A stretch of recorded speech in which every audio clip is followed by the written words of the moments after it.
Hey everyone, so it's the end of the weekend and there was tennis on, so I spent most of my day listening to the tennis. Also, I posted the mass that I talked about if people want to listen to the homily that the deacon gave. It was very nice. I also listened to Pope Francis's homily that he gave. He's made a practice of going and visiting women in the prisons, and he did one today as well. So today in Canada we have a day where we remember those injured at work, and it's something that is commemorated by our politicians and by us because there have been devastating tragedies in Canada. We've had situations where women were locked in factories sewing, and the building has caught fire, and because it had been locked from the outside, those women could not get out. There was no windows or anything, so they died inside. And we've had incidents like that. We've had incidents when I worked at TD. We had somebody that he jumped off one of the top floors of the building because they were letting him go, and he came back he told HR, I'm going to go say goodbye to everyone and I'll come back. And he went up there and he committed suicide in front of everybody. And I was working there at the time. I was an executive assistant. So they do that so that we can learn from it and so that it doesn't happen again. And we can have the support of family as well as the counseling and things like that that's available, and just to support each other through it, because it is tragic.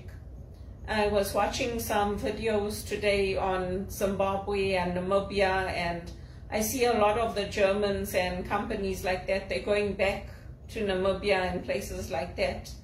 So I'm also open to going back. I mean, I'm like everybody else. I don't want to stay in a country where I'm not going to be able to come up, not be able to buy a home, not be able to have a savings for retirement. And, you know, it's not like if I went back to South Africa or somewhere, it's not like I would be on my own. It would be unfortunate if I had to, but many people are leaving Canada. It's not just me. I've been watching a lot of videos. People are going to the US because they're Canadians, white Canadians. They're saying there's no hope here. There's no future. We can't see ourselves coming up. It's too hard.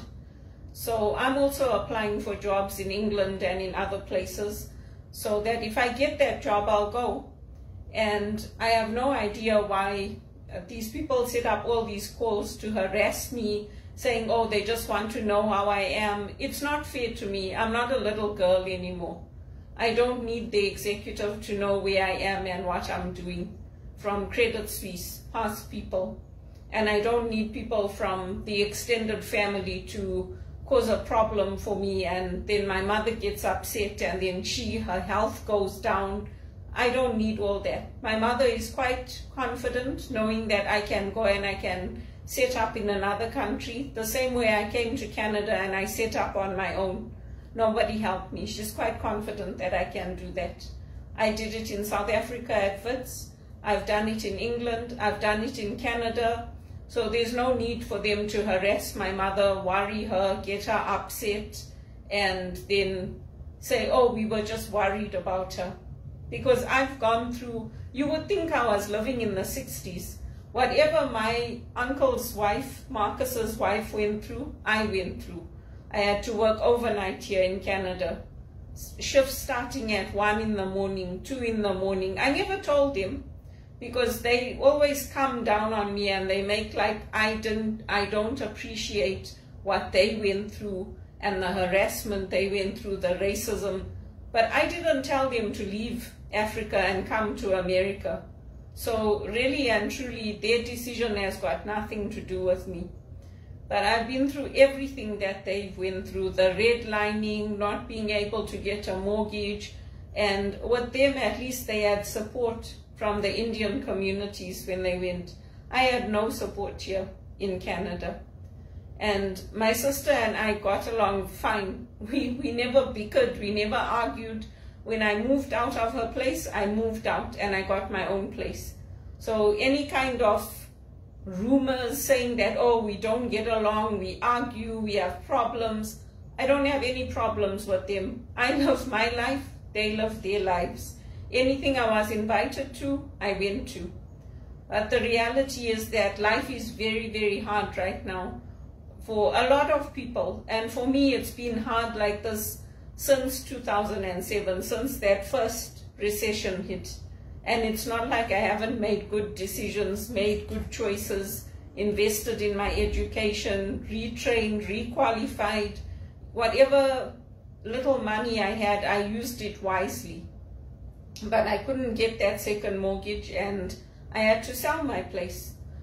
So I'm watching all these videos, I'm seeing what's happening, just like everybody else. If you look at Twitter, well, it's called X now. If you look at X, if you look at YouTube, you'll see that people are just tired. And I think when you get older, you get tired of the cultural clash.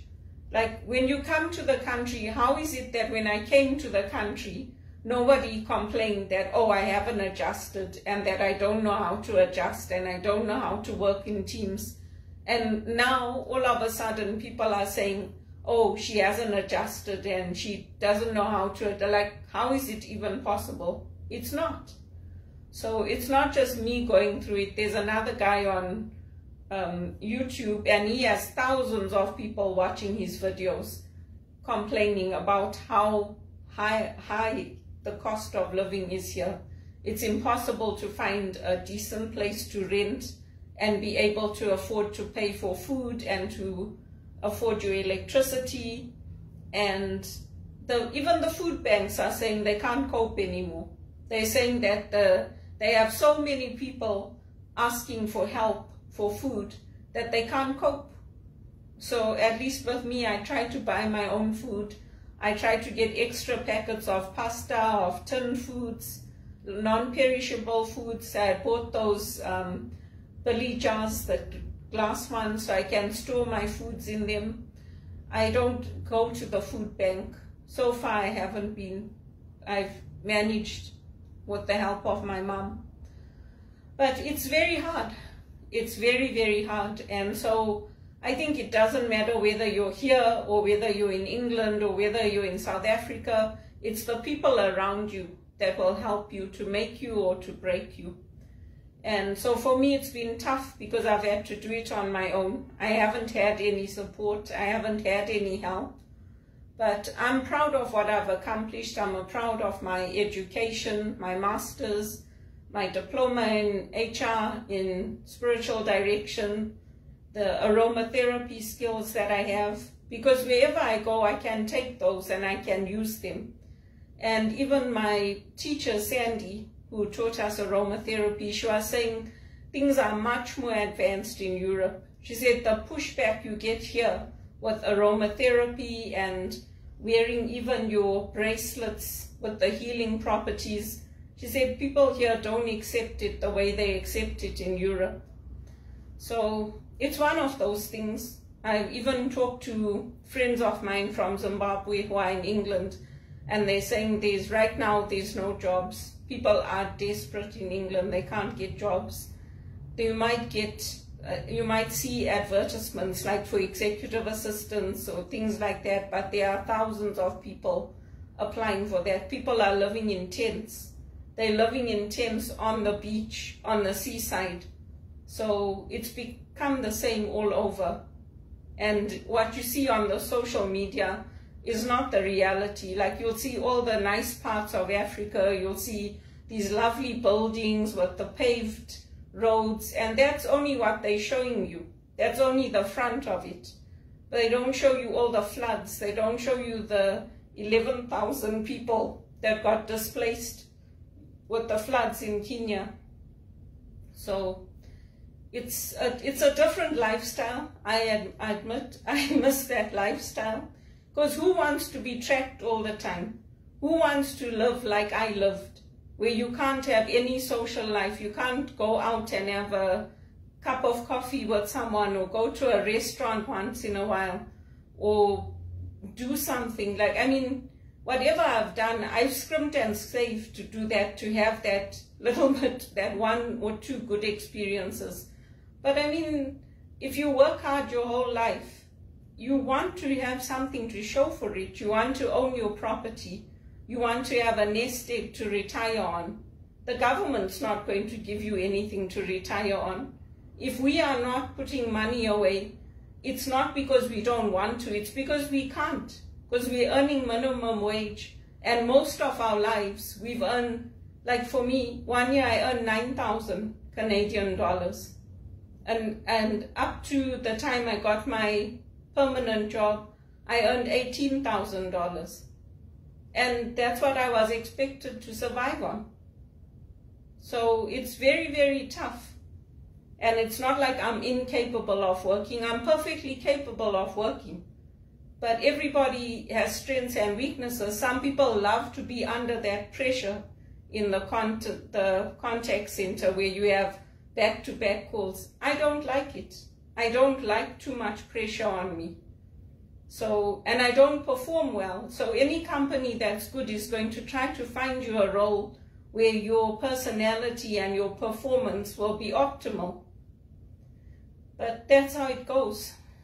I mean, for me, I'm a white-collar worker, but I have been taking jobs in the past here in Canada where I took out the garbage. I did cleaning. I did whatever I had to do until I could get back into a white-collar job. And I don't have that executive assistant job. I don't have that admin job where I'm running the show. But it doesn't mean I wasn't good at it. I was good at it. But I have to take what's available. And people coming in from outside, they're like, oh, but we thought it would be easier. I said, no, you just came. And they're like, but what's wrong with you? You got so many good qualifications and skills. Why can't you get a job in HR? Why can't you get an administration job? I said, it's not that easy. You just came to this country. So you don't know how hard it is. You're lucky that people like me have helped to change things, to make it easier for people to get their credentials, to get them reassessed. And even the contact center jobs, those jobs are not easy to get. They're hard to get because they're white-collar jobs, because you're inside and the company is giving you their equipment. Today, people want you to buy your own equipment and use your own equipment. We are fortunate if we have a company that's giving us their equipment. It's to their advantage because then they can control the security settings and all of that. But it's becoming harder and harder all over. So, I mean, I really don't know what the whole purpose was of setting up all those calls in the contact center with people calling on behalf of Eddie, saying, oh, Eddie, she's sweet, listening to my sister crying on the other side. I don't get it, because I have not done anything to any of them. And if they are going to go around hurting my sister and hurting other people, then they should be reported. They should report it, and those people should be dealt with, because I didn't do anything to them. And if they think that this is the way that they can push me to get psychiatric treatment because they feel I need it, it's not going to work. Because in Canada, you're a healthcare practitioner and you make those decisions. And for me, Dr. Zaretsky said it's fine. As long as you feel you're going to be okay, and if you need the help, you come to me and ask me, it will be fine.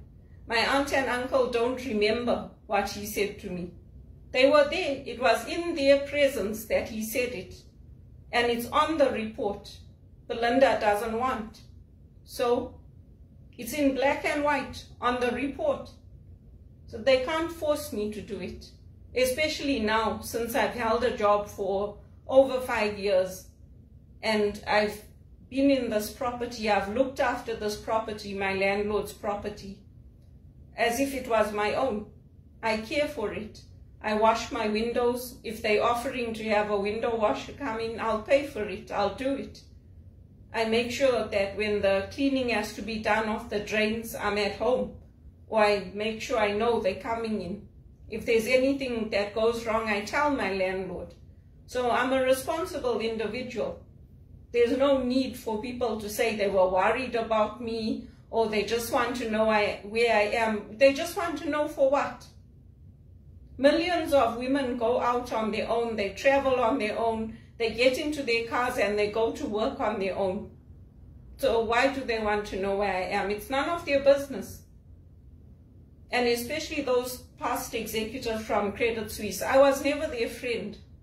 I was never friends with any of them. I was only there for 6 months.